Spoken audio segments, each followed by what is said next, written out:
Ah, absolutely ideal weathering product. Brilliant. Let's get started. Just a minute. Hi, welcome back to St. Blazey Model World. This time, weathering. Should we or shouldn't we? It's a Marmite subject. Let's go. Before we get started, do we really need to weather? Do we want to weather our models? After all, they cost quite a bit of money. So, do you not weather at all, as in this example here? Or if we move along to the next one, do you weather? Which one looks the most realistic? Well, you tell me. There are arguments on both sides. Let's have a look. If you like what you see on this channel, please do remember to hit the subscribe button. It really does help, and if you select the bell and select all, you'll get a notification every time we do release a new video. And if you thought you were subscribed and you still wish to be, please just go back and double check that you still are subscribed. For various reasons, YouTube seems to have been dropping subscribers from a great number of channels. Many thanks. Let's get on. Okay, let's have a look at some examples where I feel that weathering is not appropriate. This particular model is an EFE bus. It's 176 scale, 00 scale, and has a value, I suppose, of between sort of 20 to 30 pounds on a good day on the well-known internet auction site. Would I ever weather it? No, not this one. Couple of reasons. Firstly, although I may keep it, sooner or later my time will come and somebody will probably be left with disposing of my collection, and there is no doubt about it that weathering can affect the value, because some people like it, others don't. So that's one reason.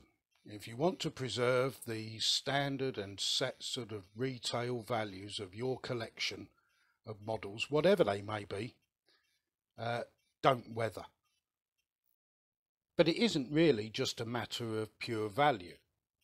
This particular model lives in a display case, and if I did weather it, it would look out of place. Also, it is a bus, and buses are cleaned fairly regularly, and so the chances of this model being weathered really are virtually zero, certainly for my purposes. I wouldn't want to weather it. It wouldn't be in keeping with the sort of real world, apart from when the bus is out during the day earning its keep, and I might affect the resale value. So, a couple of good reasons there why I wouldn't weather in this example. That's not to say that I'm against weathering completely, and I do use it, and I do think there are times where it's appropriate. So let's have a look at a couple of other things. So here we've got an N-gauge bus, and this is sitting on my model railway test track, and that featured in a video. My R8's just fallen over. Right, yeah, this is sitting on my model railway test track, which was the subject of a video a couple of weeks ago, and if you missed that video, there's a link to it on the screen right now in the top right hand corner. This particular bus hasn't been weathered either, partly because of the reasons that I just mentioned: monetary value, resale value, and the environment that it lives in. But if this bus were to be living permanently on a model railway display or on a diorama, I may well consider weathering it. Why? Well, because that would be more in keeping with how it would look in the real world, in real conditions. A vehicle that has been out on the road will have accumulated dirt and road mess and so on, and therefore I think weathering would be appropriate. Does that affect the resale value still? Yes, potentially. But do you want to have a diorama that looks realistic, or do you want to have a diorama that doesn't? I'm going to say something now that's possibly a little bit controversial. It's never stopped me before, he said. But I see a great number of model railways, particularly model railways, where a great deal of thought and skill and craftsmanship has gone into the scenery, but not so much the vehicles. Quite often on a model railway you have a town scene incorporated, and those vehicles that sit on those town scenes tend to be shiny as a new penny. They just wouldn't be like that.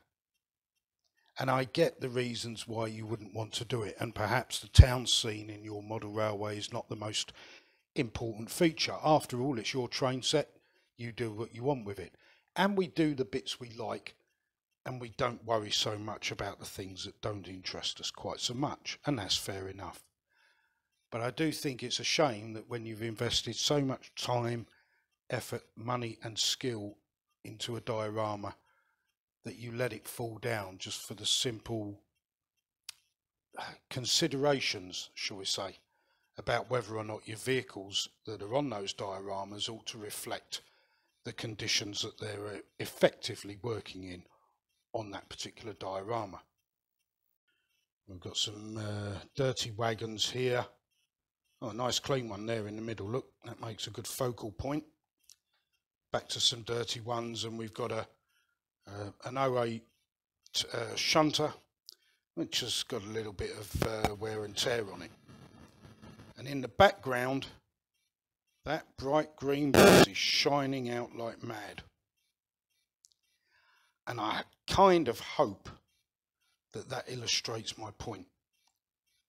Do you weather or not? Well, the choice is always going to be yours, of course.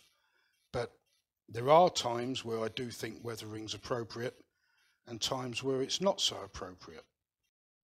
So here is that model bus that we started with, and if we just pull back a little bit, you can see that it lives in a display case, and all of the models, and you've seen them before, they are all unweathered. Some of these are code 3 models, so they've been altered, but none of them are weathered, and that's partly with resale value in mind, and partly through choice, and partly through some consideration of where those models are going to live. So to have a weathered model in the middle of this lot really would stand out for the wrong reasons. I keep talking about focal points in our displays, and they create talking points, but you want talking points that are good ones and hopefully not bad ones. Well, in the end, of course, what you choose to do is entirely up to you, and that's the way it should be. As usual, the views that I've expressed in this video are my own views, and only my own views. They reflect my experiences in my time as a model maker, which has just notched up 50 years. Wow, where did that go? In a few videos time we're going to be looking at applying weathering, and this is going to be one of the subjects of that video. It's an EFE lorry, British Railways Engineering Services Bedford, and that will form part of the weathering video. I hope you've enjoyed this one. Lots more to come. We are still going to get back out on the road and look at St Blazey TMD with its roundhouse and turntable, amongst other things. Look forward to seeing you very soon. Hit the subscribe button and the like on the way out, and if you have time, please leave a comment. Thanks very much. Take care. Stay safe. Bye from St Blazey Model World.